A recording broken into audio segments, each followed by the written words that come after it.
Okay guys, welcome back to the channel. So as you can see here, we're going to be continuing with this crankcase carrier. As many of you guys know, if you've ever seen a Porsche rebuild, you'll know there's a lot more to go on to this than meets the eye. And many people who are not aware, the crankcase carrier basically holds everything that actually drives the engine train.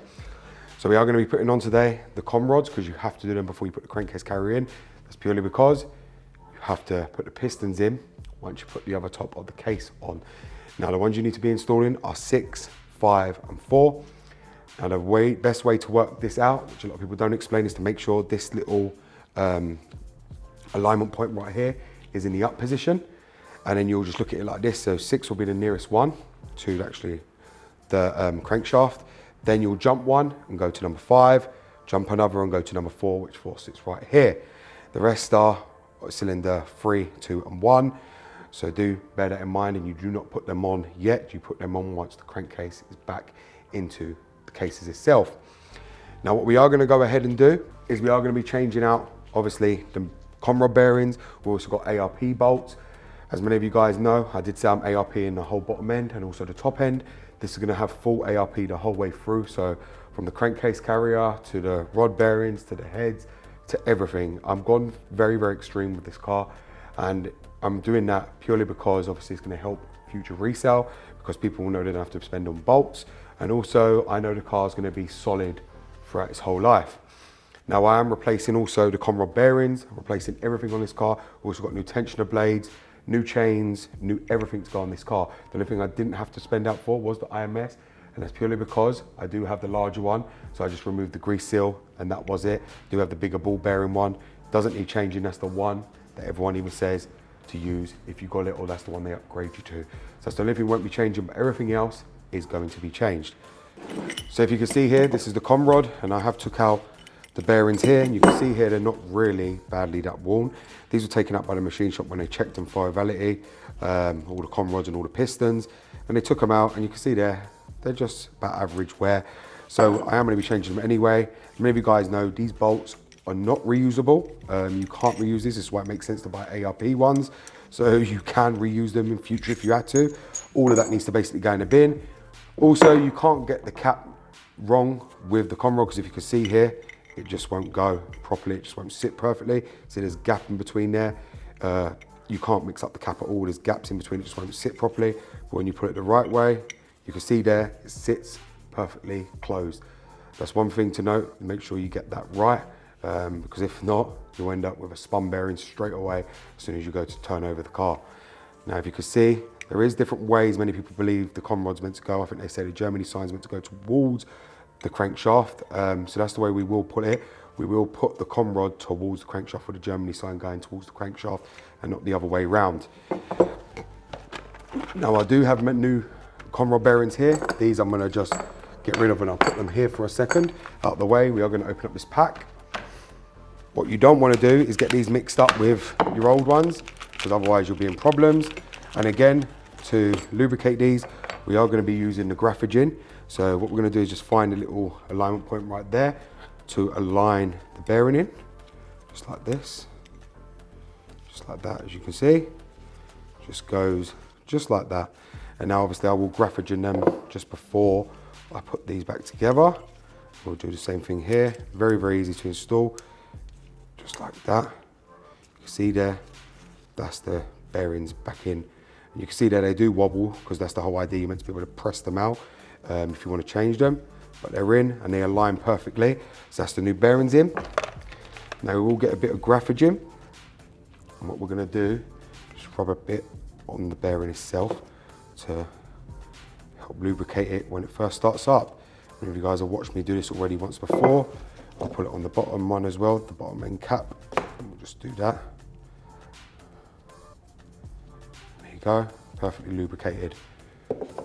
Now we'll be using that the whole way along, but what I'm going to show you guys what we got next is these are the ARP bolts. You can see here comes with the ARP assembly loop for the fasteners. These, I believe, from reading, these are torqued to 45 Newton meters.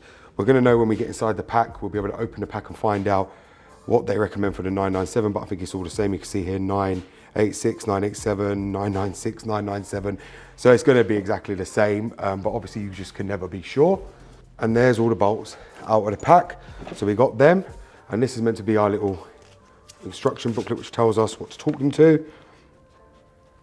And you can see here it says, if you don't have a stretch gauge, torque the bolts to 45 foot-pounds using ARP Ultra Torque Fastener Assembly Lubricant.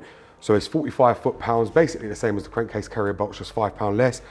So what I will do is I'm going to torque them in 2 stages, just to be sure. I'll torque them up to 20 foot-pounds, then I will torque the next one up to 45. Just to be on the safe side, obviously I've got open assembly lube, and then we'll move on to installing the connecting rod to the crankshaft. Now what we're going to go ahead and do is do another one. Now this is the way to know if your com rod caps are correct, just by these numbers here. Just follow these numbers, that's how you know how to correct. If you don't know, you just follow the numbers on which way they go, because you can see they're correct. We're going to get rid of these bolts and the other bearings. Do the same thing again on 5 and 4. We'll just install these ones. Need to get rid of these bolts, and then we'll install the other ARP fasteners. Get rid of them. We'll obviously take these bearings out. Again, they're not in bad condition. Just take them out. Install another 2, just here. Just like that. Just like that. We got them in. We get another one here. Just install that again. Just like that as well. Then we'll just use our graphogen again to rub it all on for startup, of course. You guys are going to see me use this a lot, this graphogen. It's just going to help when we start the engine up to help lubricate everything, as I said. So that's a really good product. And that's done. Then all we need to do is get our ARP bolts and install them to the com rod when we get the com rod in the crankcase. Now I will probably fast forward this bit because you guys get the drift of it now, and we'll stop fast forwarding it when it comes to torquing it. So, because what I'm going to do now is I'm going to go ahead and just install the other com rod in here. So again, we're going to use the lube on the ARP bolts. Just lube it up, do that, and just make sure it's all lubricated. Just do the same thing again. As I say, guys, if you are going to use the ARP ones, do not get these mixed up with the originals, because you could get yourself in a lot of problems if you go to torque them and next thing the bolt just snaps in the com rod.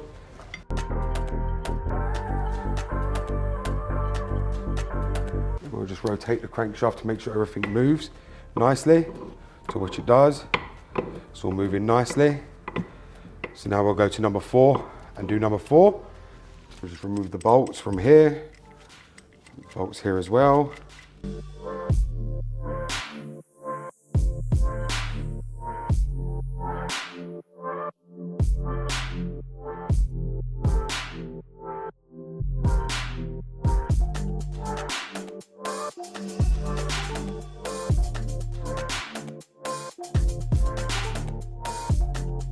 Okay, now what we'll do is just rotate the crankshaft, and it's all moving. You can see there, we're all moving. The crankshaft, it's all spinning.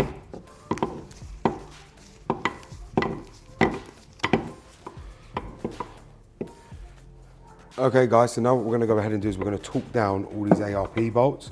We're gonna line them all up so we can torque them all down individually, and obviously I'll just hold on to one of the connecting rods while we get the torque to 45 foot-pounds. Obviously, as I said to you, we are going to do this in different stages first, and then we'll torque them fully down to 45 foot-pounds. So on this torque wrench, we're going to have to change what we want it to change. So we'll have to go here, we're going to have to change this to 20 foot-pounds. Then we'll set that. So now we've got it on 20 foot-pounds, so that's what we're going to torque these bolts up to first. So bearing in mind, these are already basically quite tight from where I've tightened them with hand.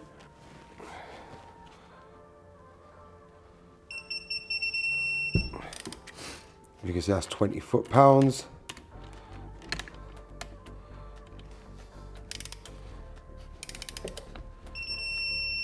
So another one done to 20 foot-pounds. Now we'll move the crankshaft into position for the next one.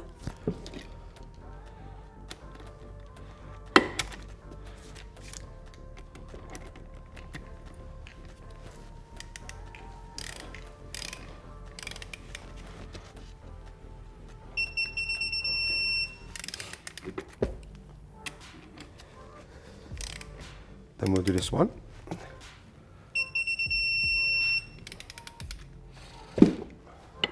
Now the next one, which is right here.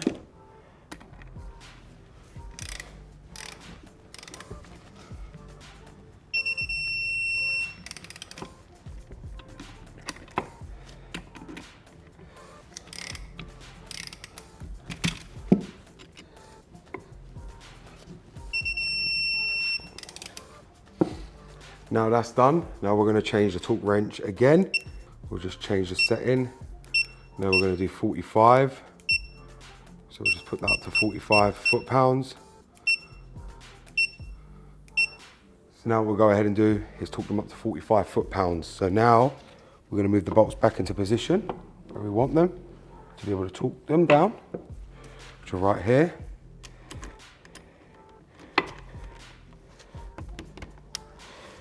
So we'll just torque this down.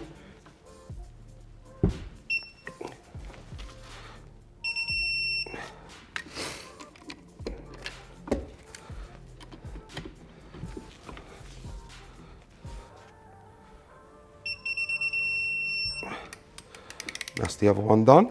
Now we've got to do the other one.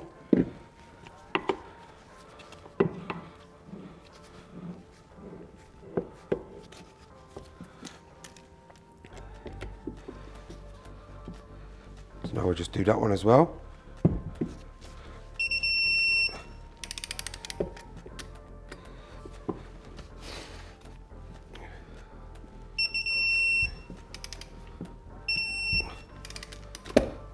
Now that one's done. Now we're going to this one at the end and torque this one down as well.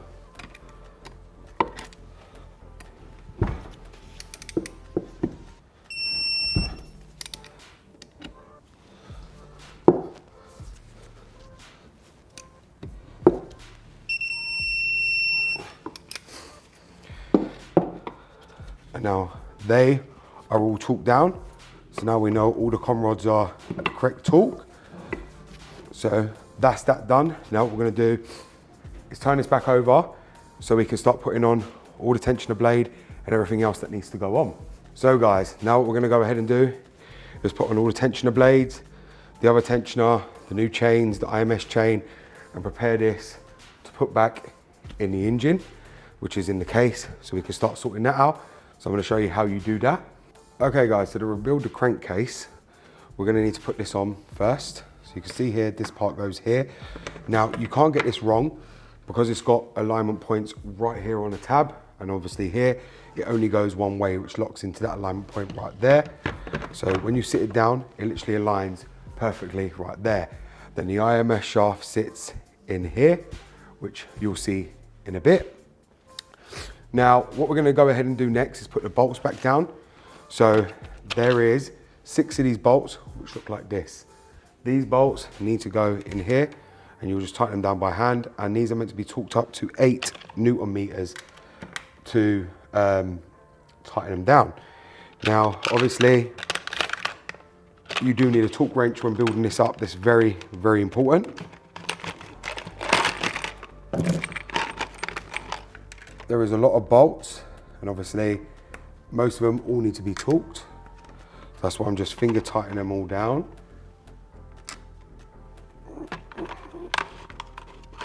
Just like this. Do remember, if you're going to strip your engine down, you're going to rebuild it, you're going to get a new gasket set. You're going to have to put the 2 new gaskets on here, which go against the cases, which allow oil flow into obviously the whole crankcase. These here sit against the cases inside the block, which obviously act as a seal to stop it getting anywhere else where it doesn't need to. These do come with 2 new ones in your gasket. I've already put them on. I think they're self-explanatory. When you see them, you'll know to put them on because you're gonna have to take the other ones off because they'll be worn. Now this is my other torque wrench that I was sent. This is a smaller version. I've never used this before. I think it'll be the same kind of setup. You can see here 10 Newton meters, so we'll just see how we change this. So it's a set. We'll just change that here. We want 8. Yes, we'll just change that. We'll let us set 8. All I want is 8 Newton meters, which you want me set. So I think we'll zero that. And we'll come here And that should be 8 right there. Yep, and there we go, 8 Newton meters. So what we'll do is we'll just tighten this down with our 8mm socket. This is an 8mm, just do it by hand, tighten them all down. And then what we'll do is we'll just torque these ones up. So we'll just torque these to 8 Newton meters. Just like that.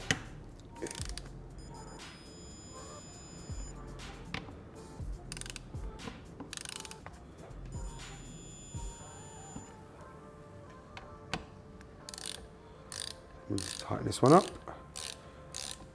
Like I say, the company that sent me these torque wrenches were Automotive Parts. They sent these to me. And I'm very, very grateful for them sending these tools to me.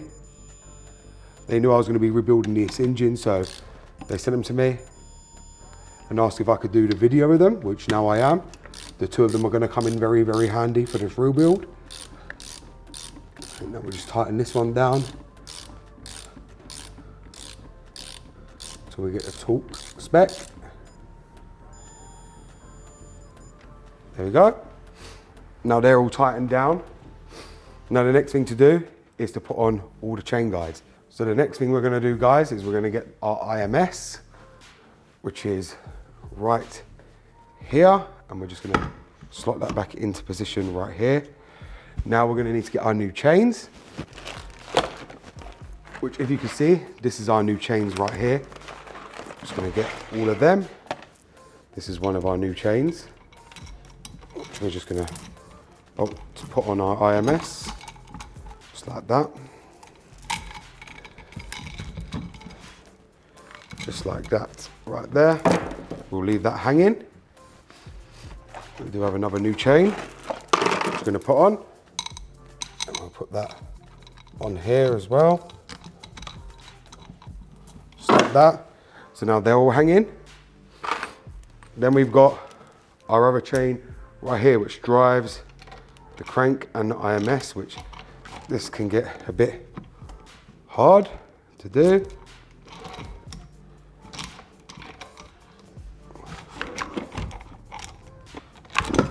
Just like that. Now that's on. And our other chain there. Now we've got that on. As you can see here, that drives the IMS. Now what we need is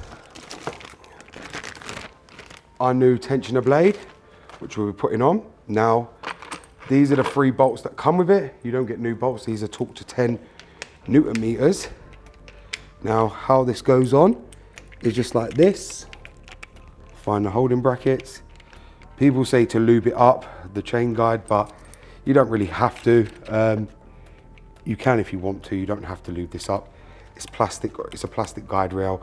Oil will get to it quick enough and lubricate this anyway. So you can see here, I'm just putting in all the bolts.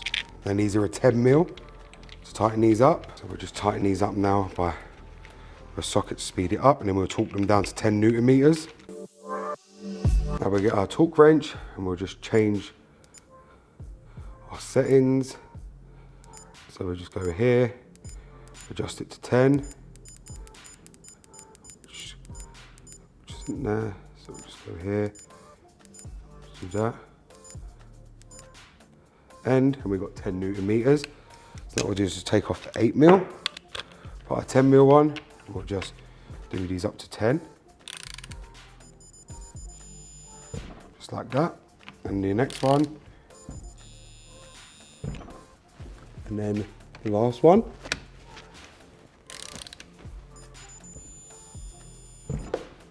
And that's torqued up. Now we need our other new tensioner blade. I did buy all new ones, which this one now sits on the side of this alignment point right here. Just like that, which holds the chain in place. Now with this one, it's completely different. You've got a washer and you've got a locking collar that you need to put on to hold this in place. Now the washer goes on first, just like that. And then you've also got this, which you need to use, which is a spring clip, which I tend to use a set of pliers to get this back on, just like this, just like that. You can See there? That's now locked on. And that is how it all sits on the crankcase carrier itself. You can see there, everything's now built up. That's the IMS, which I told you I took the grease seal out. I do have the larger one. You can see that there's no play in it whatsoever. It's very solid. Do have the bigger one. We are going to be changing the seal, which there's a seal here on the IMS, which is just around here, black O-ring. We'll be taking it out and changing it before we pull it back into the cases. And obviously we'll be putting on the plate as well before we pull it back into the cases as well. But this is the whole crankcase carrier built up. You guys are probably asking why I haven't put the other pistons on. That's purely because on these Porsche engines, you don't put cylinders 1, 2 and 3 on just yet. You install the whole thing through the cases, which I'll be showing you on another video later on, and then we'll be talking up them as well. You have to put on these ones first, which is 4, 5 and 6, because they sit up right when you put the other case on, because you have to do them for a small hole, which again will be all in another video. But this is how you build the crankcase carrier up. The IMS is now on, IMS chain. We've got 2 new chains, we've got a new guide blade, tensioner blade, we've got another new tensioner blade. Everything is brand new on here. Like I said, I'm looking forward, this engine's coming together very, very well. This is now just going to be dropped into this case, and then we're going to start putting the other pistons on and building up the whole engine.